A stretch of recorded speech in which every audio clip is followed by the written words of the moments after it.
This video is a compilation of a series of interviews that I did with communities across Somerset. We talked about their response to the COVID situation from the point of the lockdown right up to date, and thinking about how things may be in the coming months and how to continue their support of each other. How would you say that this emergency has differed? It's not the same, that's quite sure. People sometimes say about the virus that it's like being back in the war, and it's nothing. I mean, I don't remember the war, but it's nothing like that. And the flooding also was more like the war, actually. People could get together, they could communicate easily, they could gather so that they could meet up and share stories and all the rest of it. But in the virus, because we've all been in lockdown, it's been really difficult to even talk to your neighbours or anything else. People were very isolated in this.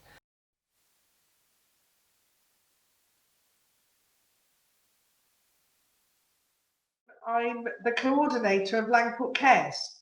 So Langport Cares we set up to support our community about 18 months ago to see if we could help people who were vulnerable or needy, or anybody who just needed a helping hand. I think our little strapline was, we believe a little kindness goes a long way. When we hit COVID-19, there was some local concern about having a sort of measured and safe response, so that if people were sharing information on Facebook or other social media platforms, there was an early concern about names and addresses and details and things going up everywhere. And the chair of the town council approached me and said, "You're doing something, aren't you?" So it sort of sprang from there. I think we got another 30 or so volunteers drawn from right across the community. And so began this wonderful response where people felt they could do something to help. Obviously we went into lockdown as of March, and the parish council and the services team met to talk about how we are going to support the community. We went into action pretty quickly. Again, that was a collective agreement that myself and my two colleagues that I work alongside would support a COVID response team. And that role would be looking at those individuals that were isolating, that may have needed essential food shopping, medication delivery, and also those that may have had financial difficulties. So we could do things such as provide food parcels as and when required. We also looked at providing a telephone service where those individuals that were struggling with their mental well-being could call through and talk to one of the members of the team. That was wonderful. In order to do this, the most important part of this was the volunteering service within the community. We were inundated with a number of volunteers that wanted to support this service and support their community.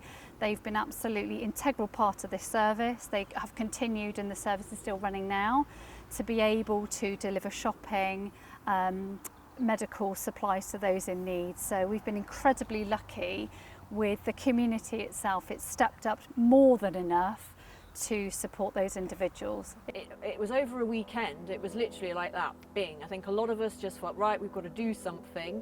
So we started going on Facebook, and we all just sort of came together. So there was a whole sort of Taunton wide Facebook group. And they set up groups for all of the different wards, which is important because it's a nice small area. So I'm in North Town, I'm actually the councillor for North Town. So, and we kind of used that as a way to come together. And I found out that two of my neighbours are really keen on like helping me coordinate it, Anne and Jenny, which was fantastic. So we very quickly decided what we needed to do was just think, right, we're going to offer some practical help, whether it's posting stuff, fetching prescriptions, doing some shopping, but be flexible, you know, in terms of what people need, because we weren't entirely sure what people would need. So we just did a little flyer. I just did it on my computer, printed it out, chopped it up, and then we had a group of people who said, right, well, we'll distribute them all very safely, of course. We did all the right precautions. We just blitzed every single house in the ward, got a little leaflet with my contact number and Anne's contact number, and then we just waited to see what would happen. And of course, people started to pick up the phone and get in touch, and I think some people were a bit, kind of wary at first. Really, are people going to help other people? And I kept saying, yes, we are going to do it, it's going to work. And yeah, pretty within, you know, a week, we were sort of running around, and we had a WhatsApp group, and people kept joining, saying, I want to help, I want to help. And I think everyone, lots of people, so many people in the community just had that same feeling that things were going to be difficult. And it was thanks to, you know, we've got Facebook, we've got the internet and what have you, we were able to kind of come together and organise really, really, really quickly, even before lockdown this was. And one of the things that we did here was to start communicating with people through the medium of our email newsletter that we have, and using it to give out information, but also to find people who needed assistance of any kind and people who could offer assistance. So people who were perhaps shielding and really couldn't go out at all but needed their shopping got, I could introduce them to, you know, here's Michael up the road, he's quite happy to go and get your shopping, can I give him your phone number and you two can get together? And that way not only will you get your shopping, you also get a phone call every week. I won't say that to people, but that is what it was. It was about engendering a feeling of communication so that people didn't feel on their own, which was the big problem really when lockdown was so severe, particularly I think for people who were older or shielding or who would normally live on their own. Yes, and loads of people coming forwards and saying, can we help, can we help? And in fact, it's been interesting. We've had about 100 people volunteer, and we've found jobs for most of them. The people have been the most valuable. The shop has been fantastic, and we got a delivery system going, and people could put in an order and it would be delivered to them. So we're still doing the paper rounds, and people can still, there's some people who still can't get out for various reasons, and we're still doing the delivery system. It has been difficult for some, but people again, as I say, have rallied round. They've volunteered to get medicines brought into the village, and also shopping, etc. Things have eased a little now, as I'm sure everybody appreciates, but we are still aware that there are vulnerable people in the village. We have a little area in the village called Scott's Close, where the elderly have residence there, and we are very conscious that they need to be secure and safe. And we would do anything from shopping to prescription to dog walking, anything that anyone needed. We were trying to be there for just to help anyone who needed help. Yeah, so the software helped in an enormous amount. And then we got a man called Andrew Polsford, kind of became the volunteer coordinator. It was his job to just coordinate all of these phone calls coming in, and then attaching those phone calls with another set of volunteers who would go out and do stuff, and yeah, it worked quite well.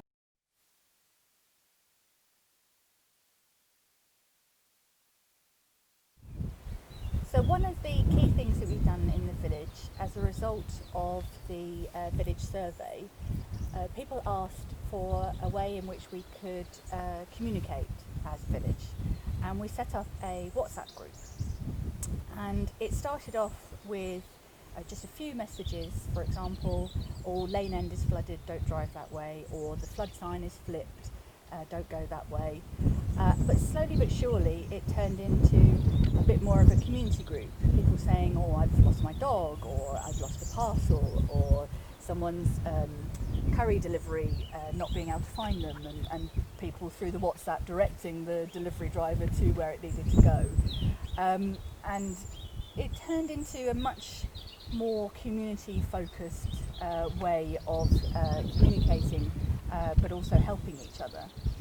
And that really came to the fore in COVID, because it had been running for maybe about 9 months. People got very used to it, and so when COVID happened, we actually had some people in the village who were shielding, and they were very comfortable about telling people they were shielding through the WhatsApp, because it felt like a safe place in which to say that. And so we had people picking up shopping, picking up prescriptions from Creech Medical Centre, and then it slowly but surely turned into, I'm going to the supermarket, would anybody like me to pick them anything up? Or I'm going to cash and carry, even though you're not supposed to, would anybody like me to pick them something up? And also brilliantly recommendations of local places to go, where restaurants were starting to do takeout, or where small shops, independent shops, were starting to do delivery services. So it was absolutely brilliant during COVID and continues to be brilliant as we move into the next winter. People were really happy to help, really happy.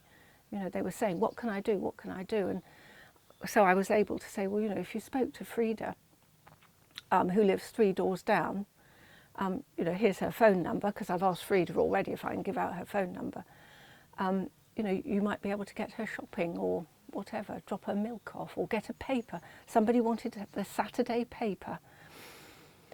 And so I emailed out to everybody and said, does anybody go to the newsagents? Could they get a Saturday paper?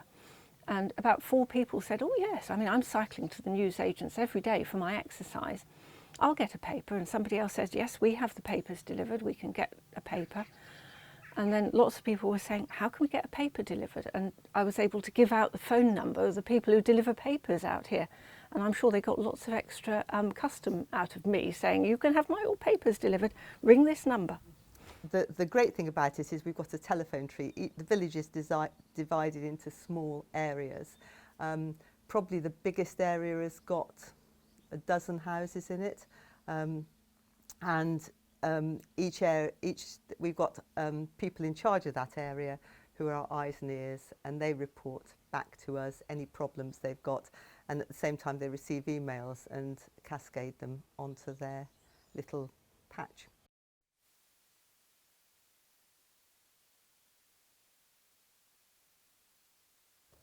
So what would you say have been the most useful resources for your community? Our people.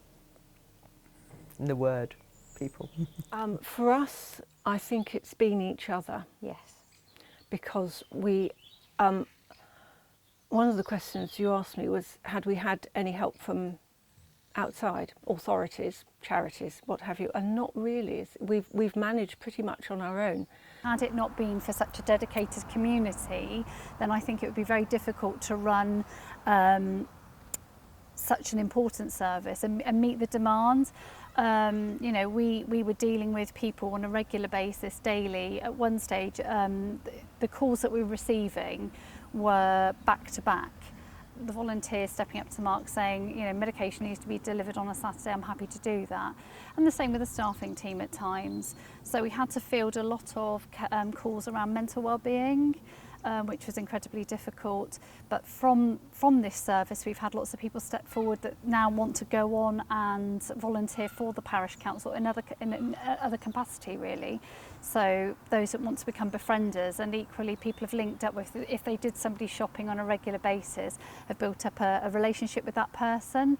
So they've now wanted to take on board that role in the long term. So it's about enabling people as well as providing a service. All our teams, we've stood a lot down, but everybody is prepared to step up and start helping again.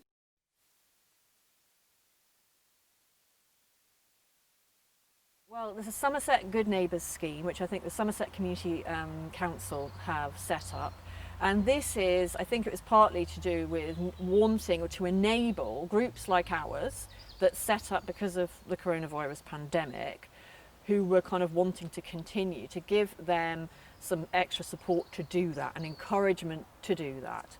So they've got a really good information pack, and I read this well, a couple of months ago actually. It really did help. They were talking about how the kind of schemes run and what you would do in normal circumstances. So they have lots of useful information and guides about how to set it up, how to structure it, all the different things you need to think about. And their ethos seemed to very much tally with ours, because we're quite sort of independent and, you know, don't like being told what to do, and we have our own, you know, do our own thing.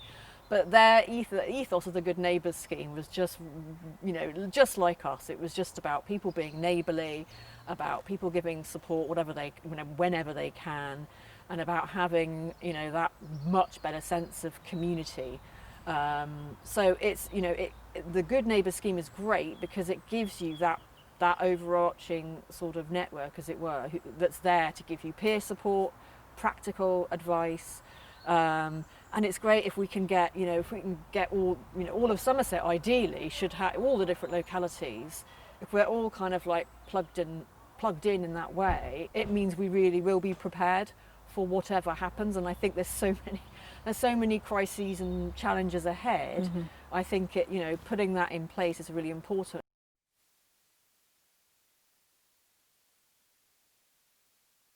Yeah, there has been a growth of community, and I know amongst volunteers people have met each other that didn't know each other before. Those of us who deliver prescriptions joke that we've done the knowledge for the area because we know where everybody lives, and there's just that lovely meeting of people and new friends made in a difficult time is just so amazing. And then of course the word spreads as well that you might be able to help. We've had so much support. We found out so much about our community, and I think the community's found out a lot about each other as well. So that has been it's been fascinating, but hard work. And I've learned a lot about computers.